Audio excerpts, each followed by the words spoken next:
வணக்கம் மக்களே! இந்த வீடியோல நம்ம நண்பர்களோட கேள்விகள பற்றி தான் டிஸ்கஸ் பண்ண போறோம். அத பற்றி நேத்தே நம்ம டெலகிராம்ல அப்டேட்டாவும் வந்து ஷேர் பண்ணியிருந்தோம்.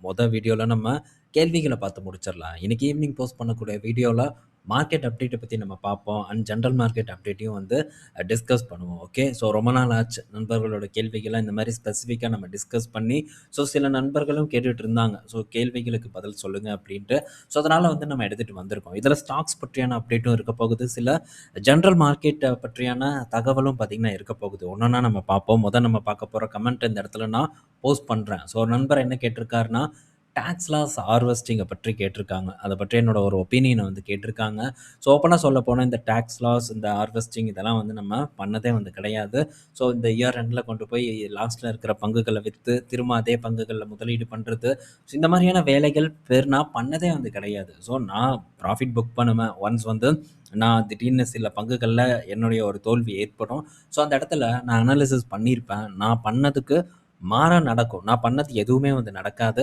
நான் எக்ஸ்பெக்ட் பண்ணது எதுவுமே வந்து நடக்காது. அந்த மாரியான சூழ்நிலையில அந்த நஷ்டத்த ஒத்துக்கிட்டு, அந்த நஷ்டத்திலிருந்து நான் வெளிய வந்துருவேன். திரும்பவும் இந்த வாங்குன பங்க, அதாவது நான் ஒரு பங்க வாங்கியிருப்பேன். அது நல்ல சரிவா குடுத்துருக்கும். அதுல லாஸ் புக் பண்ணியிருப்பேன். அதுக்கப்புறம் திரும்ப அந்த பங்குல நான் என்டர் ஆவேனான்னு கேட்டா, சத்தியமா நான் என்ட்ரே வந்து ஆக மாட்டேன். அதோட அந்த பங்குக்கு தலைய முழுகிட்டு நான் பாட்டுக்கு வந்து போயிருவேன். ஸோ, ஒரு டைம் தான் அடிபட முடியும். இந்த மாரியான அடி நான் வாங்கியிருக்கேன். ஒண்ணு பழைய பங்கான அந்த பிசிஜி அதில பார்த்தீங்கன்னா, பெரும் அடிய வந்து நான் வாங்கினேன். 2வது பார்த்தீங்கன்னா, யூபிஎல். யூபிஎல்ல பார்த்தீங்கன்னா, நஷ்டம்ங்கிறது ஏற்படல. ஆனா, யூபிஎல்ல வந்து நான் எக்ஸ்பெக்ட் பண்ணது எதுவுமே வந்து நடக்கல. நான் எக்ஸ்பெக்ட் பண்ணது வேற. அவங்க அந்த கடனெல்லாம் வந்து முடிச்சுருவாங்க. பிசினஸ் நல்லா போகும் அப்டின்ட்டு நான் எதிர்பார்த்தேன். ஆனா, நான் எதிர்பார்த்த மாரி பிசினஸ் நல்லா போகல. பிசினஸ் நான் ஃபோக்கஸ் பண்ணதுக்கு அப்புறம் தான், அதில பெரும் அளவுக்கான ஒரு துன்பமே வந்து ஏற்பட ஆரம்பிச்சது. ரொம்பவே பார்த்தீங்கன்னா, இன்ன வரைக்கும் அந்த இன்வென்டரி ப்ராப்ளம் ஓடிட்டுருக்கு. கடன் சுத்தமா வந்து குறையல. இதெல்லாம் பார்த்தீங்கன்னா, இன்னும் நடந்துட்டுருக்கு. அதனால அதிலயும் வந்து நான் ஆ புக் பண்ணிட்டு தான் வெளிய வந்தேன். பட் லாஸ் புக் பண்ணல. காஸ்ட் டூ காஸ்ட் தான் வந்து குடுத்துட்டு வெளிய வந்தேன். இப்போ ஒரு ஏற்றத்த குடுத்து திரும்ப அந்த பங்கு ஒரு சரிவ வந்து போஸ்ட் பண்ணிட்டுருக்கு. இந்த மாரி நான் லாஸ் பண்ணிட்டேன், நான் தப்பு பண்ணிட்டேன் அப்படின்னு தோணுச்சுன்னா, நான் கன்ஃபார்ம் லாஸ புக் பண்ணிருவேன். அத வந்து திரும்ப நம்ம என்னைக்கு வந்து ப்ராஃபிட் புக் பண்ணி அந்த இத காமிக்கிறோமோ, அப்போ வந்து நம்ம அத ஆட் பண்றதுக்கு ட்ரை பண்ணிக்கலாம். இது நாள் வரைக்கும் பெரிய அளவுக்கு நஷ்டம் எதுவும் வந்ததில்ல. ப்ராஃபிட் தான் பெரிய அளவுக்கு நான் வந்து பண்ணியிருக்கேன்.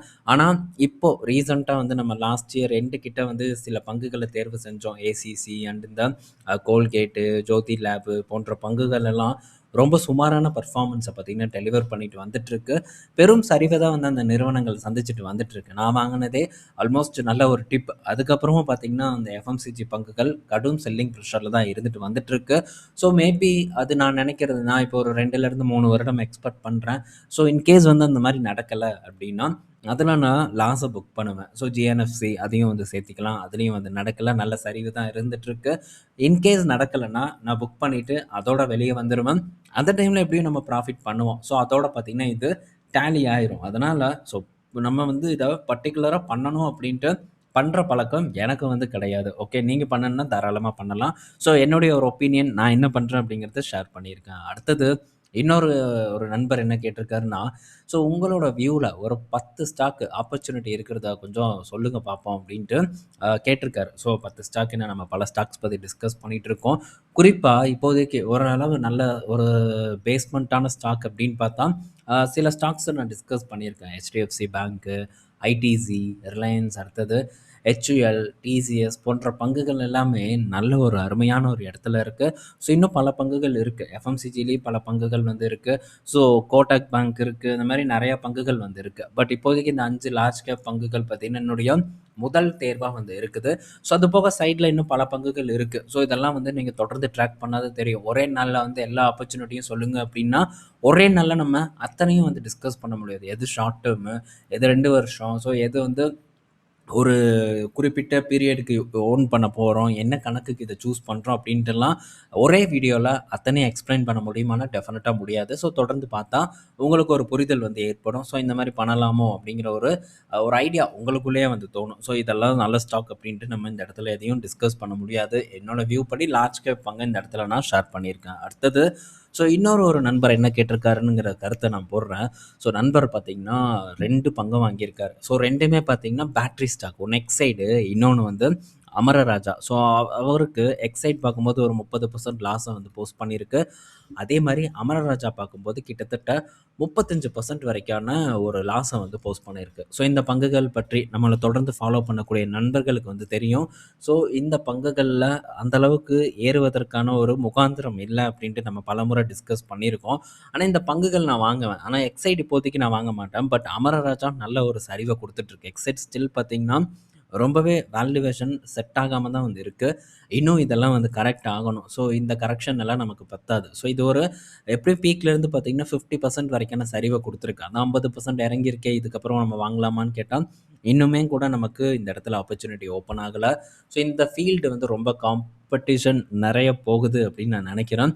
அதனால் இதை இன்னும் நம்ம நல்ல ஒரு இடத்துல வாங்கினா தான் நமக்கு ஒரு மார்ஜின் ஆஃப் சேஃப்டி ஏற்படும். அதே மாதிரி ஓரளவு ரிட்டர்ன் வந்து ஜென்ரேட் பண்ண முடியுங்கிறது என்னுடைய கருத்து. சேம் அதே தான் அமரராஜா. பட் விரைவில் அமரராஜா மேபி ஒரு சான்ஸ் ஏற்படுத்தலாம். ஒரு 12 பி இல்லை ஒரு 11 பி அந்த ரேஞ்சை வந்து ரீச் பண்ணுச்சுன்னா அப்போது இது ஓரளவு கணிசமாக வந்து இறங்கியிருக்கும். அந்த டைமில் வேணால் நம்ம ட்ரை பண்ணுறதை பற்றி திங்க் பண்ணலாம். பட் இதை பற்றி நம்ம பலமுறை டிஸ்கஸ் பண்ணியிருக்கோம். ஸோ 1800 கிட்ட இருந்தது. இப்போது 600 கிட்டயா 600 கிட்ட 670 கிட்ட பார்த்தீங்கன்னா ட்ரேட் ஆகிட்டு இருக்கு.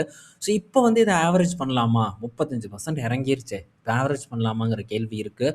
நான் இன்னும் இறங்கும் அப்படிங்கிற ஒரு எக்ஸ்பெக்டேஷனோட இருக்கேன். ஸோ அந்த மாதிரியான சூழ்நிலையில் நான் இருந்தேன்னா டெஃபினட்டாக நான் ஆவரேஜ் பண்ண மாட்டேன். பட் இதை நான் வந்து லாங் டேர்முக்கு ஹோல்டு பண்ண போகிறேன் அப்படிங்கிற ஒரு தெளிவு உங்ககிட்ட இருக்குது. எனக்கு இந்த நிறுவனத்தை பற்றி தெரியும் அப்படின்னா அக்யூமுலேட் பண்ணுறதை பற்றி திங்க் பண்ணலாமே தவிர, ஸோ இப்போதைக்கு ஆவரேஜ் பண்ணுறதுக்கான ஒரு ஒரு இது என்னை பொறுத்த வரைக்கும் இல்லை.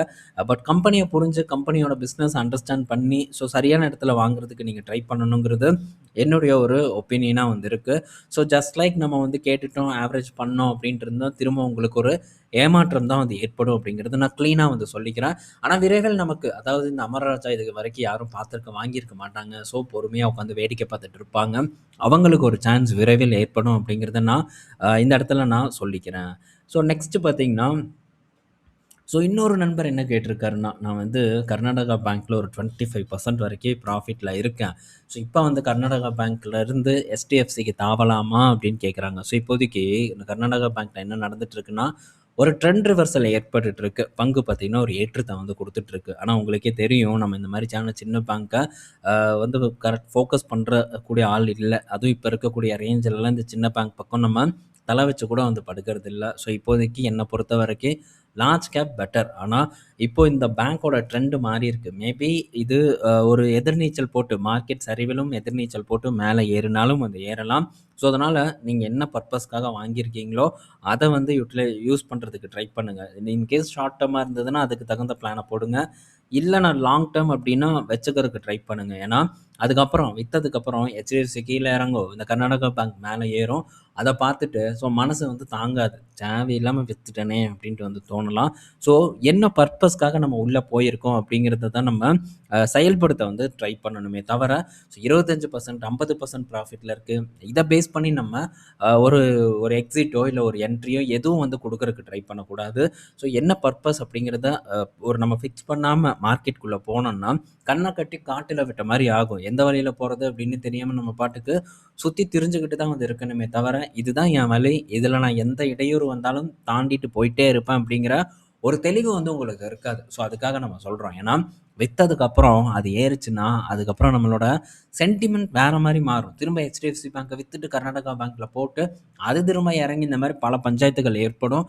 ஸோ ரொம்ப ஒரு புரிதலோட முடிவெடுக்கிறதுக்கு நீங்கள் ட்ரை பண்ணணும். ஸோ அடுத்தது பார்த்தீங்கன்னா இன்னொரு நண்பர் என்ன கேட்டிருக்காருன்னா, ஸோ இப்போ நீங்கள் டிசிஎஸ்ல வந்து ஒரு இது பண்ணீங்க, ஒரு பிளான் பண்ணீங்க அக்யூமுலேஷன் பண்ணுறதுக்கு அப்படின்ட்டு சொல்லியிருக்காரு. ஸோ கருத்தை இங்கே போடுறேன். ஸோ இப்போது அதே மாதிரி ஹெச்டிஎஃப்சி பேங்க் வந்து பார்த்தீங்கன்னா ஒரு நல்ல இடத்துல இருக்குது. ஸோ ஹெச்டிஎஃப்சி பேங்க்கில் நீங்கள் என்ன நினைப்பீங்க, என்ன மாதிரியான பிளான் பண்ணுவீங்க, அந்த பிளான் அதாவது இந்த 40-30-30 இந்த பிளானை வந்து எக்ஸிக்யூட் பண்ணுவீங்களா அப்படின்னு வந்து கேட்டிருந்தாங்க. ஸோ ஹெச்டிஎஃப்சி பேங்க்கை பொறுத்த வரைக்கும் இந்த பிளானை நம்மளால் எக்ஸிக்யூட் பண்ண முடியாது அப்படிங்கிறது என்னுடைய ஒரு ஒரு எண்ணமாக இருக்குது. டிசிஎஸ் வேறு, ஹெச்டிஎஃப்சி பேங்க் வேறு. ஸோ பட் நம்ம நினைக்கிறதுக்கு மாறாக கூட மார்க்கெட்டில் நடந்தாலும் நடக்கலாம். ஸோ இப்போது டிசிஎஸ்லேயே நான் என்ன எக்ஸிக்யூட் பண்ணேன்னா அந்த 40 அதுக்கப்புறம் 30 ஸோ 30% பார்த்தீங்கன்னா அக்யூமுலேட் பண்ணுறதுக்கு. ஸோ 30%க்கு மேலேயே நான் வந்து அந்த டிசிஎஸ்ல பணத்தை போட்டிருக்கேன். இன்னும் லாஸ்ட் ஒரு 30% வந்து கையில் இருக்குது. ஒரு ஒரே ஒரே ஷார்ட்டாக வந்து போடுறதுக்கு. பட் இன்னும் அது வந்து நான் போடாமல் இருக்கேன். ஸோ இன்னும் கொஞ்சம் வந்து அது டிப் ஆகும் அப்படிங்கிற ஒரு எதிர்பார்ப்பு இருக்குது. மேபி ஆச்சுன்னா அந்த டைமில் ஸோ அந்த 30% அப்படியே பார்த்தீங்கன்னா உள்ளே போடுறதுக்கு நான் தயாராக இருக்கேன். இப்போ வரைக்கும் அக்யூமுலேஷன் நடந்துட்டுருக்கு. அதே மாதிரி ஒன்ஸ் வந்து டிசிஎஸ் வந்து ஒரு ரிவர்சலை கொடுக்குது அப்படிங்கிற பட்சத்தில் கன்ஃபார்ம் பார்த்தீங்கன்னா ஒரு நல்ல ப்ராஃபிட்டான ஒரு இடத்துக்கு வரும். ஸோ இப்போ வரைக்கும் பெருசாலாம் வந்து இறங்கலைங்க. இங்கே பாருங்க எவ்வளோ இறங்கியிருக்குன்னு. நான் ஃபோக்கஸ் பண்ணதுலேருந்து ஒரு 20% பார்த்தீங்கன்னா ஒரு சரிவை கொடுத்துருக்கு. வெறும் 20% தான் நான் ஃபோக்கஸ் பண்ணதுக்கப்புறம் ஒரு சரிவை வந்து போஸ்ட் பண்ணியிருக்கேன். அதில் நான் அக்யூமுலேஷன் தொடர்ந்து வந்து பண்ணிட்டு வந்துட்டுருக்கேன். ஸோ என்னோட ஆவரேஜ் ப்ரைஸ் ஆல்மோஸ்ட் ஒரு நல்ல இடத்துல தான் இப்போவும் வந்து இருந்துட்டு வந்துட்டுருக்கு. இன்கேஸ் வந்து இது இங்கேருந்து இன்னும் கொஞ்சம் சரிவு அடையுது அப்படிங்கிற பட்சத்தில் ஒரு லம்சம் பண்ணுறதுக்கு நான் ட்ரை பண்ணுவேன். ஆனால் இப்போவே ஒரு டீசன்ட் குவான்டிட்டிஸ் வந்து ஆட் பண்ணியாச்சு. இன்கேஸ் ரிவர்சல் வருது, ஒரு நல்ல ஏற்றம் வருது அப்படின்னா ஸோ அந்த டைமில் நான் ப்ராஃபிட் புக் பண்ணுவேன். எக்ஸஸாக வாங்கின குவான்டிட்டிஸை ப்ராஃபிட் புக் பண்ணுவேன். ஸோ இதுக்காக நான் அக்யூமுலேஷன் வந்து அதிகப்படுத்தியிருக்கேன். அது மந்த்லி சேலரி வைஸ். அது போக பேலன்ஸ் இருக்கக்கூடிய பணம் அந்த 30% லிக்விட் ஃபண்டில் பத்திரமா இருக்குது அப்படிங்கிறத சொல்லிக்கிறேன். ஸோ இப்போது ஹெச்டிஎஃப்சி பேங்க்கை பொறுத்த வரைக்கும் அக்யூமுலேஷன் ஜோனில் இருக்குது. ஸோ இதை நம்ம ப்ரீவியஸாக டிஸ்கஸ் பண்ணது தான். ஸோ அக்யூமுலேஷன் ஜோனில் இருக்கும்போது அதை நம்ம ப்ராப்பராக வந்து யூட்டிலைஸ் பண்ண ட்ரை பண்ணணும். ஸோ எஸ்ஐபிங்கிற மாதிரியான தினம் ஒரு 2 குவான்டிட்டி இல்லை ஒரு 4 குவான்டிட்டி இல்லை ஒரு 10 குவான்டிட்டி அப்படின்ட்டு நம்ம தொடர்ந்து வந்து அக்யூமுலேட் பண்ணுறதுக்கு ட்ரை பண்ணலாம். ஸோ இது இன்னும் பெரிய அளவுக்கு இறங்கும் அப்படிங்கிற ஒரு நம்பிக்கை எனக்கு இல்லை. ஸோ இங்கேருந்து என்ன ரூ. 500 போகுமா? எனக்கு அந்த மாதிரியான ஒரு தெரியல. மேபி ஏதாச்சும் ஒரு பெரிய பஞ்சாயத்து ஏற்படுதுன்னா அப்போ வந்து போகலாம். ஸோ அதுக்கு வேணால் ஒரு பஃபர் அமௌண்ட்டாக ஒரு 35% வச்சுட்டு பேலன்ஸ் இருக்கக்கூடிய அமௌண்ட்டை சிப் பண்ணுறதுக்கு வந்து நம்ம ட்ரை பண்ணலாம். இது வந்து என்னுடைய ஒரு கருத்தாக இருக்குது இந்த ஹெச்டிஎஃப்சி பேங்க்கை பொறுத்த வரைக்கும். ஸோ ஆவரேஜ் ப்ரைஸ் என்னன்னு கேட்டிருக்காங்க. ஆல்மோஸ்ட் என்னோட ஆவரேஜ் ப்ரைஸ் கிட்ட தான் நின்று ட்ரேட் ஆகிட்டு இருக்கு. ஸோ இன்னும் ஒரு ₹10 இறங்குச்சுன்னா என்னோட ஹெச்டிஎஃப்சி பேங்க் ஹோல்டிங் பார்த்தீங்கன்னா நெகட்டிவ்க்கு ஓடிரும். ஸோ இருந்தாலும் நான் இப்போது அக்யூமுலேட் பண்ணிட்டு இருக்கேன். குவான்டிட்டிஸை பார்த்தீங்கன்னா பெருக்கிட்டு இருக்கேன். இன்கேஸ் சரிவு அடைஞ்சதுன்னா என்னை பொறுத்த வரைக்கும் வாய்ப்பு தான். ஸோ டெஃபினட்டாக பார்த்தீங்கன்னா பொசிஷன் பில்ட் பண்ண ட்ரை பண்ணுவேன் ஹெச்டிஎஃப்சி பேங்க்கில். ஏன்னா ஒரு தரமான நம்பர் 1 பேங்க் பார்த்தீங்கன்னா நல்ல மதிப்பீடுல கிடைப்பது எப்போவுமே வந்து நடக்காது. ஸோ அதனால் இதை வந்து நான் பண்ணுறேன். நெக்ஸ்ட்டு இன்னொரு நண்பர் என்ன கேட்டிருக்காருன்னா, ஸோ விப்ரோ பார்த்தீங்கன்னா ₹240 இருக்கும்போது ஓவர் வேல்யூ அப்படின்னு சொன்னீங்க. நான் ஓவர் வேல்யூடுன்னு சொல்லலை. என்ன சொன்னேன்னா இப்போதைக்கு சான்ஸ் இல்லை அப்படின்ட்டு வந்து நான் மென்ஷன் பண்ணேன். இப்போ பார்த்தீங்கன்னா அது நல்லாவே இறங்கிருச்சு. நீங்கள் சொன்ன மாதிரி அது ஒரு 260 ரீச் பண்ணுச்சு. அங்கேருந்து இப்போ திரும்ப பார்த்தீங்கன்னா இறங்கிருச்சு. 190 கிட்ட வந்து ட்ரேட் ஆகிட்டு இருக்கு அப்படின்ட்டு அவர் மென்ஷன் பண்ணியிருக்காரு. ஸோ இதே டாடா மோட்டார்லேயும் நடந்தது அப்படின்ட்டும் மென்ஷன் பண்ணார். ஸோ இப்போது விப்ரோ ஒரு நல்ல இடத்த நோக்கி தான் வந்துட்டுருக்கு. விரைவில் நமக்கு சான்ஸ் பார்த்திங்கன்னா விப்ரோவில் வந்து ஏற்படும். அதில் எந்த சந்தேகமும் இல்லை. ஆனால் ஸோ ரொம்ப வந்து நம்ம ஒரு நல்ல ஒரு ஒரு ஒரு நல்ல டாப் ப்ரைஸில் வாங்குறத எப்போவுமே வந்து தவிர்க்கணும். எப்படி பார்த்தாலும் கிட்டத்தட்ட 240லேருந்து 180 அப்படின்னு நம்ம போட்டோம்னா ₹60 கிட்ட பார்த்தீங்கன்னா இந்த விப்ரோ பங்கு அந்த டைமில் வாங்கியிருந்தால் கரெக்ட் ஆகிருக்கும். ஸோ அதனால் ஒரு பெஸ்ட் லெவல் இன்னும் இப்போதைக்கு ஐடி பங்குகளை பொறுத்த வரைக்கும் பெரும் சரிவை கொடுத்த ஒரு நிறுவனமாக டிசிஎஸ் மட்டும்தான் இருக்கே தவிர இன்ஃபோசிஸ் இல்லை, ஹெச்சிஎல் டெக் இல்லை, டெக் மகேந்திரா இல்லை, விப்ரோவும் இல்லை. அதனால தான் என்னோட கான்சன்ட்ரேஷனை நான் பெரும் அளவுக்கு டிசிஎஸ் பக்கம் திருப்புறனே தவிர மற்ற எந்த ஒரு காரணமும் இல்லை. ஸோ விப்ரோலாம் இன்னும் பார்த்தீங்கன்னா இந்த பழைய லோ கிட்ட தாங்க இருக்குது. ஸோ இதுக்கு முன்னாடி எப்போ அக்யூமுலேட் பண்ணமோ அதே இடத்துக்கிட்ட தான் வந்திருக்கு. இன்னும் அதெல்லாம் பிரேக் பண்ணாமல் தான் நின்று ட்ரேட் ஆகிட்டு இருக்கு. ஸோ அதுக்காக தான் நானும் வெயிட் பண்ணிருக்கேன். ஆவரேஜ் ப்ரைஸை கட் பண்ணேன், அதுக்கப்புறம் ஒன்று நான் வந்து பார்த்துக்கிறேன் அப்படின்ட்டு வெயிட் பண்ணிகிட்டு இருக்கேன். ஸோ வெயிட் பண்ணுவோம், பார்ப்போம் கிடைக்குதா அப்படின்ட்டு. ஸோ நெக்ஸ்ட்டு பார்த்தீங்கன்னா இன்னொரு நண்பர் என்ன கேட்டிருக்காருன்னா, உங்கள் போர்ட்ஃபோலியோ எவ்வளோ டவுன் ஆச்சு அப்படின்ட்டு வந்து கேட்டிருக்காரு. அவரோட போர்ட்ஃபோலியோ ஒரு 3% கிட்ட டவுன் ஆகிருக்கிறதா போட்டிருக்காரு. ஸோ என்னோட போர்ட்ஃபோலியோ இந்த ஜனவரியிலேருந்து இப்போ வரைக்கும் கரெக்டாக பார்த்தீங்கன்னா இந்த மாதம் முடிஞ்சாச்சு. 3 மாதத்தில் மட்டும் பார்த்தீங்கன்னா கிட்டத்தட்ட 12% பார்த்தீங்கன்னா என்னோட போர்ட்ஃபோலியோ இறங்கியிருக்கு. நிஃப்டி கூட கம்பேர் பண்ணும்போது கூட என் போர்ட்ஃபோலியோ கொஞ்சம் அதிக அளவுக்கான ஒரு சரிவை தான் வந்து கொடுத்துருக்கு. ஸோ இது பார்த்தீங்கன்னா என்னோட பிரைமரி போர்ட்ஃபோலியோ, ஒரு லாங் டேர்ம் போர்ட்ஃபோலியோ. இதில் பெருசாக பார்த்தீங்கன்னா நான் எக்ஸிட் பண்ணுறத பண்ண மாட்டேன். அதிகமாகலாம் எக்ஸிட்லாம் பண்ண மாட்டேன். அப்பப்போ தான் வந்து பண்ணுவேனே தவிர ஸோ சும்மா வந்து பண்ணுறது அந்த வேலையே இருக்காது. ஆட் பண்ணுறது மட்டும்தான் ட்ரை பண்ணுவேன். ஸோ சில இடத்துல வேறு இடத்துல நான் ஸ்விங் பண்ணாலும் அதில் ஏதாச்சும் ஒரு ப்ராஃபிட் வருதுன்னா ஸோ என்னைக்காச்சும் ஒரு ஆப்பர்ச்சுனிட்டி கிடைக்கும்போது இந்த அக்கௌண்ட்டில் நான் அதை உள்ள பணத்தை போடுறதுக்கு மட்டும்தான் ட்ரை பண்ணுவேன். ஸோ அந்த அக்கௌண்ட்டை தான் இந்த இடத்துல உங்களுக்கு நான் ஷோ பண்ணிகிட்டு இருக்கேன். 12% இந்த 3 மாதத்தில் மட்டும் எனக்கு இறங்கி இருக்குது. ஸோ நிஃப்டி லாஸ்ட் டைம் எந்த இடத்துல இருந்ததோ அதே இடத்துக்கிட்ட பார்த்தீங்கன்னா திரும்ப வந்திருக்கு. என்னோட போர்ட்ஃபோலியோவும் அதே இடத்து ஆல்மோஸ்ட் அந்த இடத்துக்கிட்ட வந்தாச்சு. இன்னும் 2 நாள் சரிவடைஞ்சதுன்னா அந்த இடத்துக்கிட்ட வந்துரும். அதுக்கப்புறம் திரும்ப கூட ஒரு இறக்கத்த சந்திக்கலாம். அது மட்டும் இல்லைங்க. வெறும் அ இந்த ஆல்ரெடி இருந்த பங்குகள் மட்டும் இருந்திருந்ததுன்னா, ஸோ போர்ட்ஃபோலியோல இந்த அளவுக்கான ஒரு சரிவு ஏற்பட்டிருக்காது. ஐடிசி ஆட் பண்ணியிருக்கோம். அது போக பார்த்தீங்கன்னா, டிசிஎஸ் ஆட் பண்ணியிருக்கு. ஸோ இன்னும் வேரியஸ் பங்குகள் பார்த்தீங்கன்னா ஆட் பண்ணியிருக்கோம். முக்கியமான பங்குகள் ஐடிசி அண்ட் டிசிஎஸ் அதோட செல் ஆஃப்பும் கொஞ்சம் அதிகமா இருந்த காரணத்தினால போர்ட்ஃபோலியோ பார்த்தீங்கன்னா, ஒரு நல்ல சரிவ வந்து போஸ்ட் பண்ணியிருக்கு. ஸோ இத பற்றி கவலை இல்ல. எனக்கு நல்ல பங்குகள் கிடைச்சிருக்கு. என் போர்ட்ஃபோலியோல ஆட் பண்றதுக்கான ஒரு வாய்ப்பு கிடைச்சிருக்கேங்கிற ஹாப்பி தான் வந்து இருக்கு. ஸோ பார்ப்போம் என்ன நடக்குதுன்ட்டு. இதுதான் இந்த 3 மாசத்தோட என்னோட போர்ட்ஃபோலியோ பெர்ஃபார்மன்ஸா இருக்கு. அதையும் வந்து இந்த இடத்துல ஷேர் பண்ணியிருக்கேன். ஸோ இந்த வீடியோல பல தகவல் பற்றி நம்ம பார்த்திருப்போம். பயனுள்ளதா இருக்கும்னு நான் நினைக்கிறேன். ஸோ இந்த மாரி அப்பப்போ பேசலாமா அப்படிங்கிறத நீங்க தான் வந்து கமெண்ட் செக்ஷன்ல மென்ஷன் பண்ணணும். ஸோ இன்ட்ரஸ்டடா இருந்தா நம்ம அப்பப்போ இந்த மாரி விடுமுறை நாட்கள்ல இந்த மாரியான ஜெனரல் டாபிக்க இந்த மாரி நண்பர்களுடைய கேள்விகள வந்து டிஸ்கஸ் பண்றதுக்கு ட்ரை பண்ணலாம். ஸோ ஈவினிங் நம்ம இன்னொரு வீடியோல நார்மல் வீடியோல மீட் பண்ணுவோம். பாய் மக்களே!